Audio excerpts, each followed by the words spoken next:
Bismillahirrahmanirrahim. Assalamualaikum warahmatullahi wabarakatuh. Alhamdulillahirabbil alamin. Wassalamu ala asyrofil anbiya wal mursalin wa ala alihi wa sahbihi rasulillah ajmain. Pertama dan terutama sekali, marilah kita ucapkan puji dan rasa syukur kita atas nikmat Allah Subhanahu wa taala, yang mana atas berkat rahmat Allah kita dapat mengikuti video presentasi Zoom kelompok 2 pada saat sekarang ini. Salawat dan salam tak bosan-bosannya kita hadiahkan kepada pucuk pimpinan Islam sedunia, yakninya Habibullahil Mustafa Muhammad Sallallahu Alaihi Wasallam, dengan melafazkan Allahumma sholli ala Sayyidina Muhammad wa ala ali Sayyidina Muhammad. Baiklah, untuk membuka acara kita pada sekarang ini, marilah kita mengucapkan Bismillahirrahmanirrahim.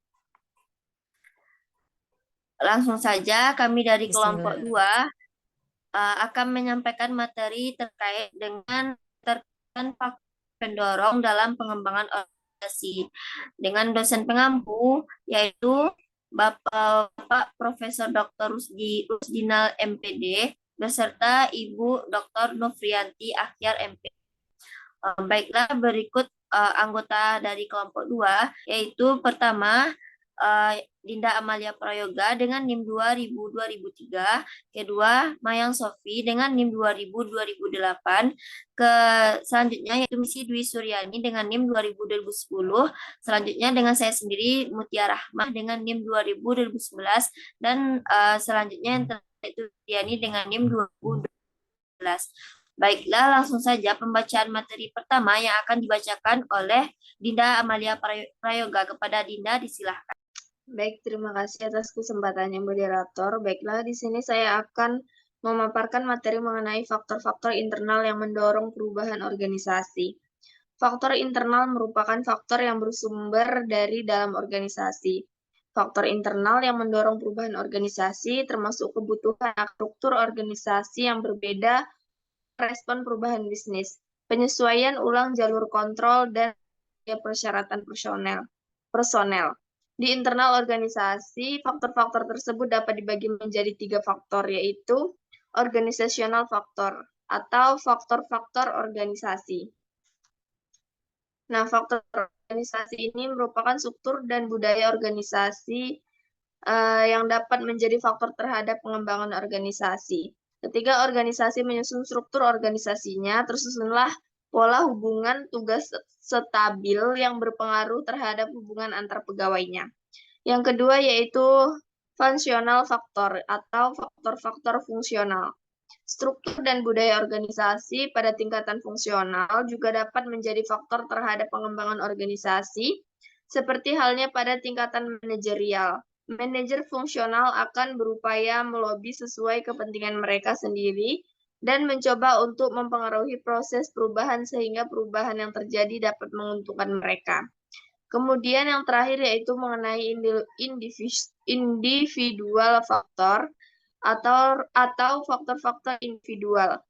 Adanya prasangka terhadap perubahan dapat mempengaruhi persepsi individu pada manajer terhadap suatu situasi yang dapat menyebabkan mereka menginterpretasikan perubahan sesuai dengan keinginan mereka untuk mendapatkan keuntungan sendiri.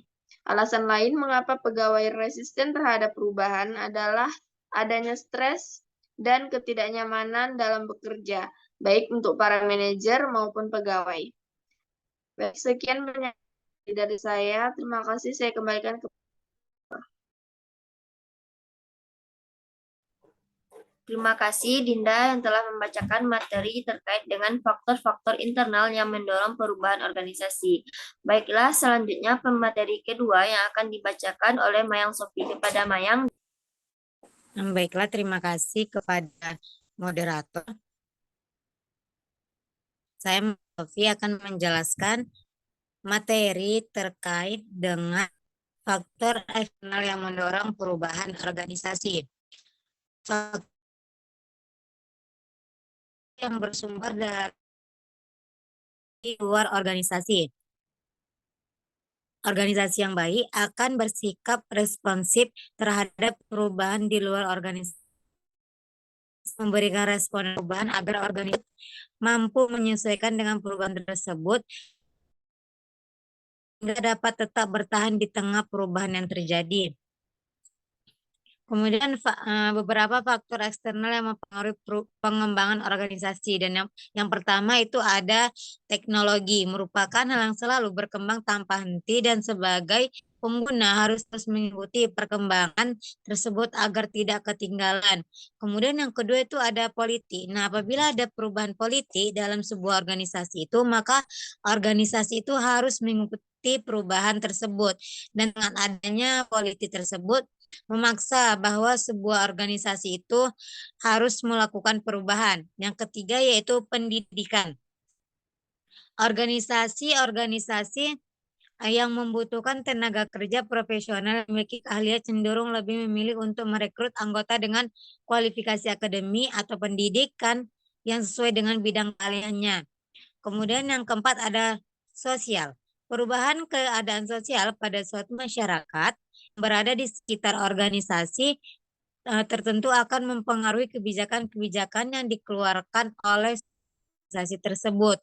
Dan yang kelima budaya, yaitu nilai yang hidup dan muncul dalam masyarakat sehingga kebiasaan karena menjadi pola kehidupan yang terus baru dalam masyarakat menjadikan kebudayaan yang dipengaruhi oleh nilai dari luar.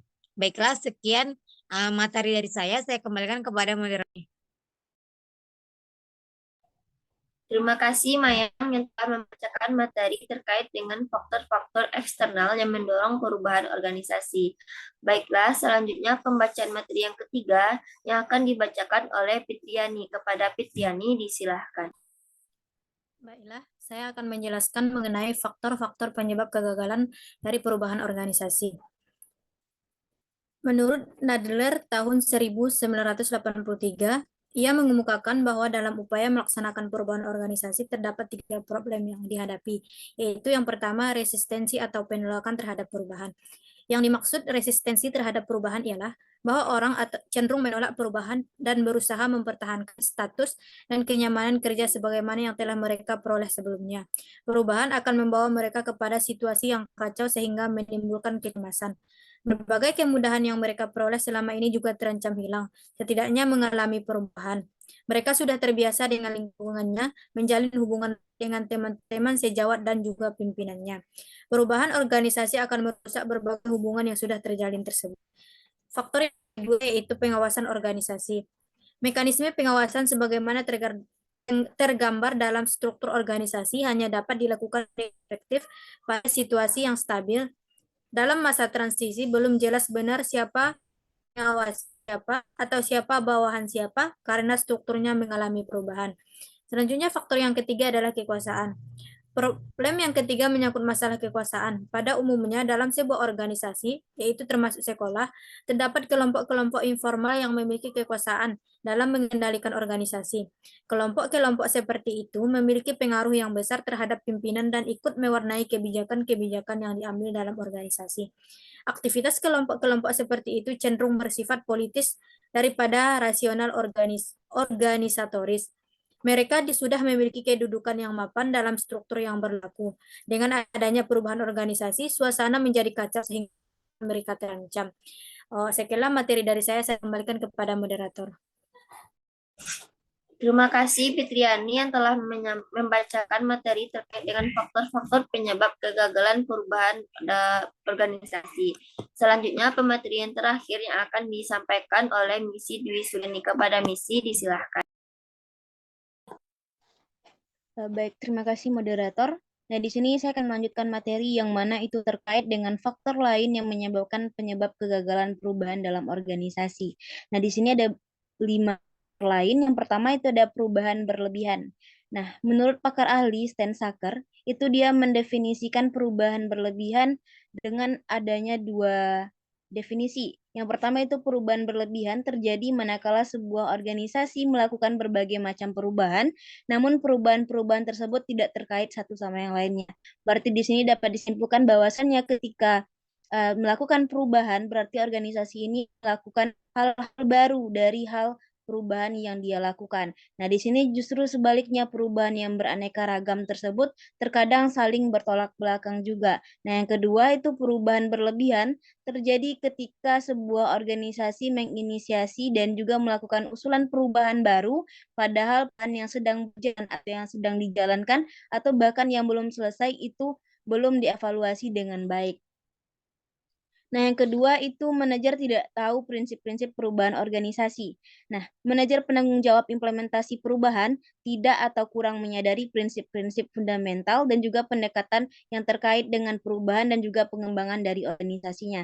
Nah, karena hal tersebut, karena hal ketidaktahuannya, mereka secara membabi buta meluncurkan program perubahan yang jelas-jelas akan berujung pada suatu kegagalan atau tidak akan terlaksana dengan baik. Nah, yang ketiga itu mencari solusi cepat dalam perubahan.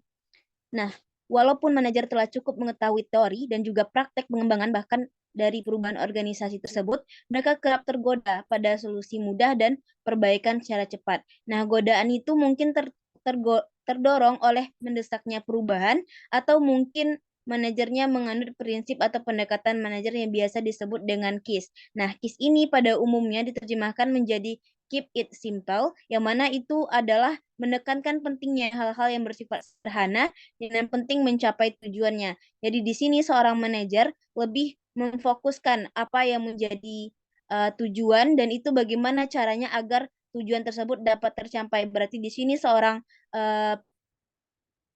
manajer tidak memikirkan bagaimana dampak dari perubahan yang akan mereka cari tersebut. Nah, yang keempat itu adalah aspek kepemimpinan dan budaya dalam organisasi.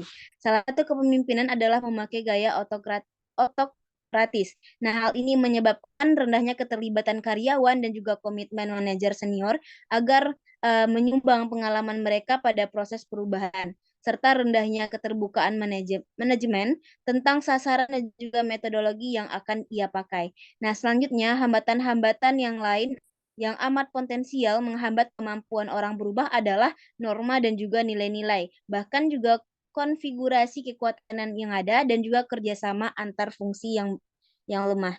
Yang terakhir ada aspek manusia dalam perubahan. Nah, di sini dalam perubahan organisasi itu kebanyakan para pemimpin lebih memusatkan perhatiannya pada aspek-aspek teknis. Nah, karena finansial dan operasional ketimbangan dari bagaimana aspek manusia itu adalah dari ketimbangan aspek manusia tersendiri. Nah, di sini menurut Skilling, aspek manusia ini adalah dimensi yang paling sering dipahami dan diabaikan dalam upaya perubahan. Dalam mengelola aspek manusia secara efektif berarti memberikan perhatian pada proses psikologi yang dijalankan oleh orang-orang yang terlibat di dalamnya. Berarti di sini seorang manajer harus mampu memberikan suatu perhatian, bahkan harus memenuhi kebutuhan-kebutuhan yang memang itu layak difasilitasi untuk karyawannya, sehingga tidak memperlakukan karyawannya itu seperti budak ataupun seperti buruh. Mungkin sekian dari saya kembalikan lagi kepada moderator.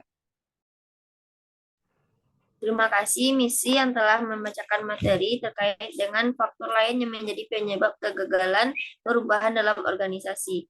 Baiklah, sekian penyampaian materi dari kami kelompok 2. Apabila ada kesalahan atau kekurangan, kami mohon maaf sebesar-besarnya. Saya dari perwakilan kelompok 2 mengucapkan terima kasih atas perhatian dan mohon maaf atas segala kekurangan. Assalamualaikum warahmatullahi wabarakatuh. Waalaikumsalam warahmatullahi wabarakatuh.